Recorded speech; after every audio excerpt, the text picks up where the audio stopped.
하나님 말씀은 이사야 10장 20절과 21절, 구약성경 980페이지, 이사야 10장 20절과 21절 말씀입니다.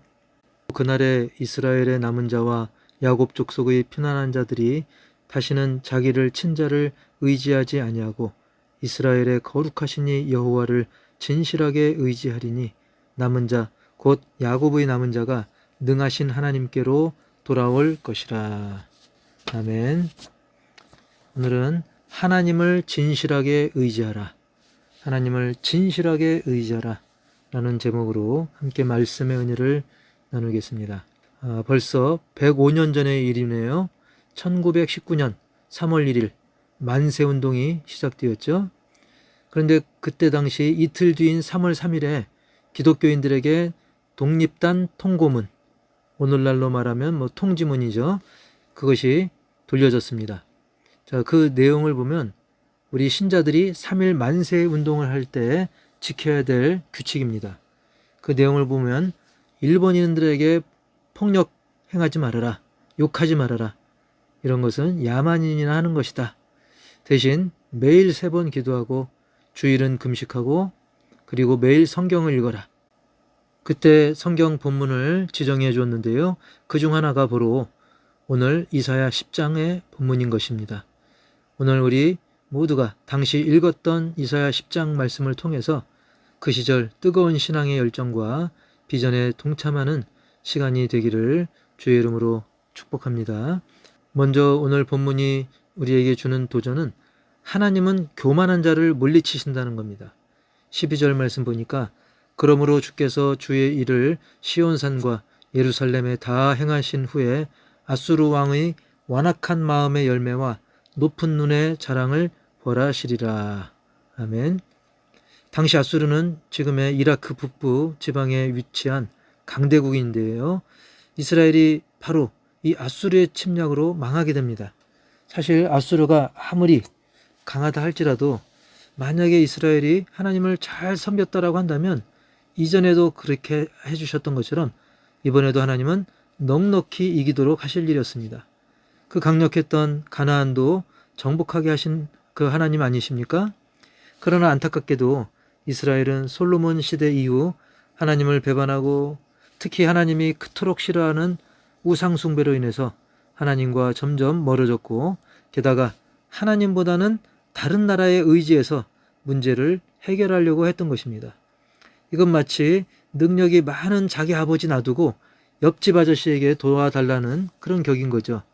바로 그런 이스라엘에게 하나님은 아수르라고 하는 강대국을 회초리 삼아서 이스라엘을 치신 겁니다.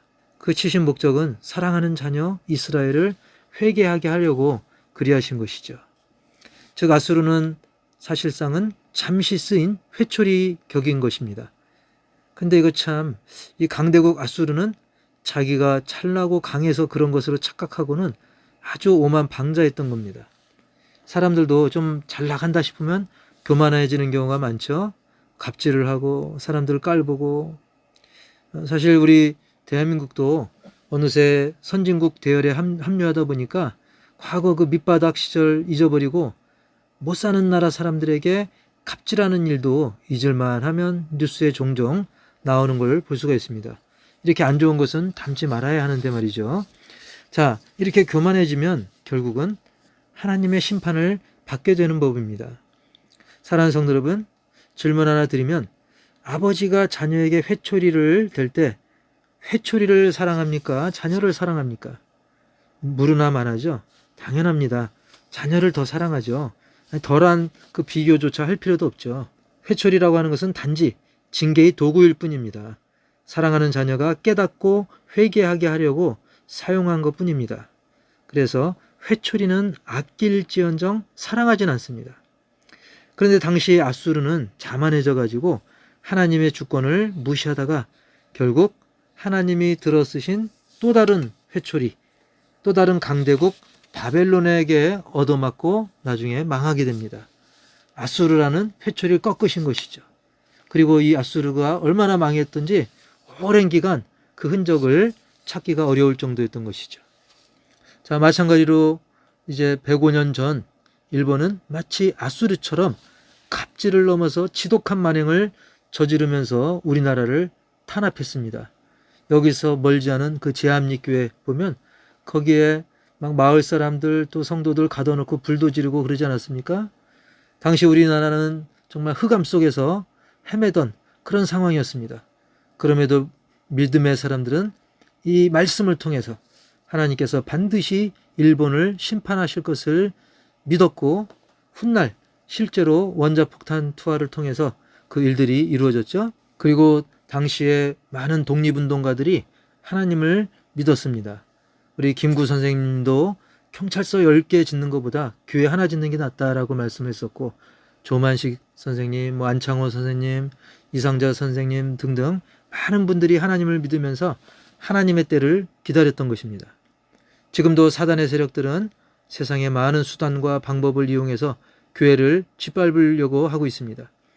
그때 우리는 105년 전 목숨 걸고 만세를 외친 믿음의 선배들을 생각하면서 우리도 하나님 약속의 말씀을 굳게 붙들고 믿음으로 나아가야 합니다.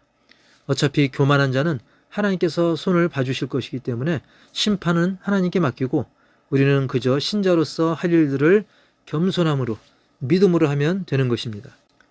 아울러 심판의 도구로 회초리처럼 사용되다가 곧 꺾여질 아수르나 일본처럼 되지 않기 위해서 우리는 겸손히 하나님의 뜻, 그 말씀 앞에 순종해야 됩니다. 행여 내가 지금 좀 잘 나간다고 해서 판단력이 흐려지지 않도록 늘 말씀으로 자신을 살펴야 되는 것이죠. 그래서 두 번째로는 하나님을 진실하게 의지하라는 것입니다. 상식적으로 부모들이 아이들에게 매를 대는 것은 자녀들 아픈 거 즐기려고 하는 게 아니죠. 그 자녀가 올바로 서게 하려고 그렇게 매를 대는 것입니다. 그래서 건강한 가정을 보면 비록 사랑의 회초리가 있더라도 부모 자녀 사이가 더 끈끈하면서도 질서가 있는 것입니다. 마찬가지로 하나님도 징계의 매를 통해 사랑하는 백성들이 진심으로 회개하고 하나님을 더욱 진실하게 의지하기를 원하시는 것입니다. 그래서 이사야 10장 20절과 21절 보면 그날에 이스라엘의 남은 자와 야곱 족속의 피난한 자들이 다시는 자기를 친자를 의지하지 아니하고 이스라엘의 거룩하시니 여호와를 진실하게 의지하리니 남은 자 곧 야곱의 남은 자가 능하신 하나님께로 돌아올 것이라. 아멘. 여기서 보면 자기를 친자를 의지하지 아니하고 그랬습니다. 상식적으로 나를 때린 자를 의지하겠습니까? 그런데 실제로는 국제관계 속에서 그런 일들이 벌어지고 있었어요. 아수르라든지 다른 여러 강대국, 애굽이라든지 그런 나라들은 당장은 도와주는 것 같지만 결국은 자기 이익을 위해 뒤통수를 치는 경우가 많았습니다. 그럼에도 불구하고 그런 아수르를, 이방 나라를 의지하려고 하는 그런 사람들이 있다는 거예요. 오늘날도 나를 괴롭히는 자를 멀리할 것 같지만 오히려 그 사람을 의지해서 뭔가 도움을 받으려고 하는 그런 경우가 있다는 거예요. 과거 조선시대 때도 그런 경우가 있지 않았습니까? 중국이라든지 일본이라든지 우리보다 더 세면서도 우리를 괴롭히는 그 나라를 더 의지하려는 경우가 종종 있었죠. 요즘도 러시아나 중국 공산당한테 기대다가 오히려 빨대 꽂혀서 시들어가는 그런 나라들도 있는 걸 보지 않습니까? 그래서 하나님은 자기를 친자를 의지하지 않도록 하시겠다는 겁니다. 인간이 이렇게 미련한 것이죠. 사실 전지전능하신 하나님 대신에 강한 나라를 의지하는 것은 결국은 하나님을 무시하는 격이에요. 아까 옆집 아저씨 이야기한 것처럼요.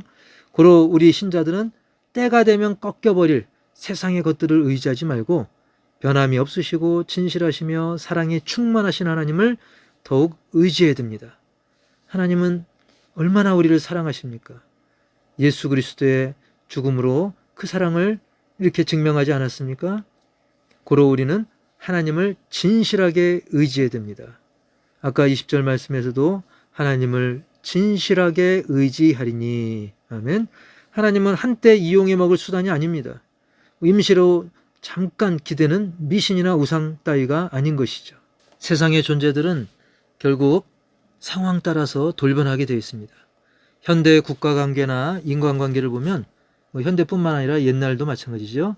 친구였다가 원수였다가 서로 이용하고 때로는 뒤통수 치고 그런 것을 우리가 많이 보지 않습니까? 고로 우리는 하나님을 의지하되 진실하게 의지해야 됩니다. 우리가 묵상해 봐야 됩니다. 나는 과연 하나님을 의지하되 진실하게 의지하고 있는가? 이 시간 진실하게 예배하고 있는가? 이 시간 진실하게 찬양하고 있는가? 여러분, 눈 가리고 아웅이 아니라 하나님을 진실하게 의지하시길 바랍니다. 그리고 능하신 하나님이라고 했습니다. 능하신 하나님. 이 표현은 메시아 왕이신 임마누엘이신 예수님에 대한 표현으로 많이 쓰입니다. 이사야 9장 6절이나 호세아 3장 5절 등에서 많이 쓰이고 있는 표현이죠. 즉 이토록 죄악된 세상에서 그 누구도 불가능한 죄사함과 구원의 역사를 이루시는 전능하신 능력을 가지신 메시아, 왕이신 예수님, 그분을 통해 우리가 풍성한 은혜를 누리게 될 것을 예언적으로 말씀하시는 것입니다. 그리고 어떻게 됐습니까? 역사 속에서 실제로 예수님을 통한 구원 영생의 길이 열렸던 것입니다. 우리가 이러한 풍성한 은혜를 누리기 위해서 우리는 남은 자로서 끝까지 하나님을 의지해야 됩니다. 그래서 세 번째는 남은 자여 끝까지 의지하라. 21절 남은 자, 곧 야고보의 남은 자가 능하신 하나님께로 돌아올 것이니라. 아멘. 과거 이스라엘은 애굽, 아수르 등등 여러 강대국의 위협과 억압 속에서도 하나님이 건져주시니까 좀 살만하면 다시 죄악의 늪으로 빠져버리는 그런 일들을 반복했습니다. 우리는 그런 배은망덕을 반복하면 안 되는 것입니다.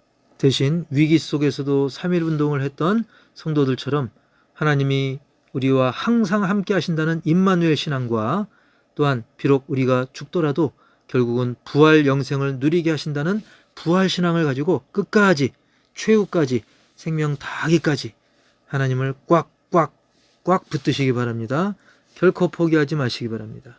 그리고 남은 자라고 많이 말씀하고 있는데 하나님은 아주 적은 수라도 이 남은 자를 통해서 민족을 이루게 하십니다. 여러분, 겨자씨와 같은 작은 씨앗이라도 그런 남아있는 작은 종자만 있으면 소망이 있는 것입니다. 아브라함 한 사람, 요셉 한 사람, 모세 한 사람, 기드온 한 사람, 사실 그 많은 사람들 중에 이 한 사람 얼마나 보잘것없습니까? 강대국들의 그런 크고 많은 사람들에 비해서 얼마나 보잘것없습니까? 그런데 그 한 사람은 한 명으로 끝나는 게 아닙니다. 천이 되고 만이 되고 백만, 천만이 될 수 있는 그런 가능성이 넘치는 숫자인 것입니다. 오늘 그 한 사람이 누구이겠습니까?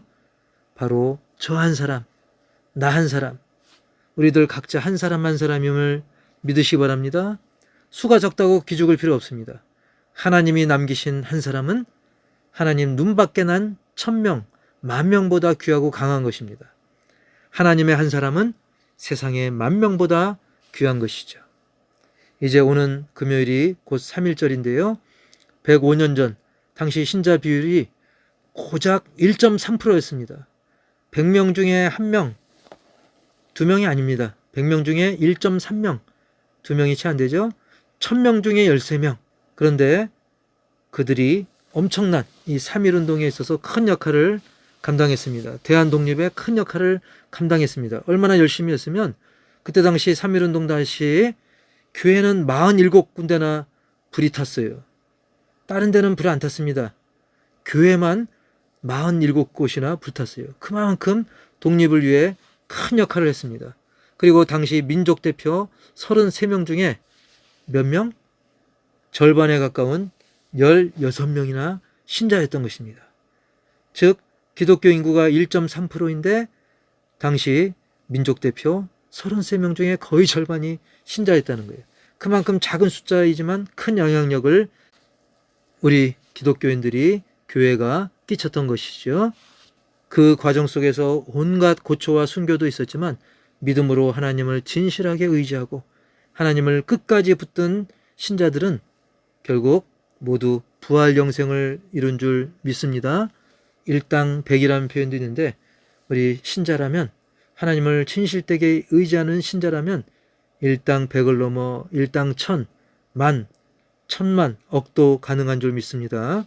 오늘날의 남은 자, 바로 지금 하나님을 진실하게 의지하며 예배드리는 여러분, 사람의 모든 판단 내려놓고 말씀과 기도로 겸손히 하나님을 진실하게 의지하되 더욱 의지하시기 바랍니다. 그러라고 우리를 지금 여기 남겨두신 것입니다.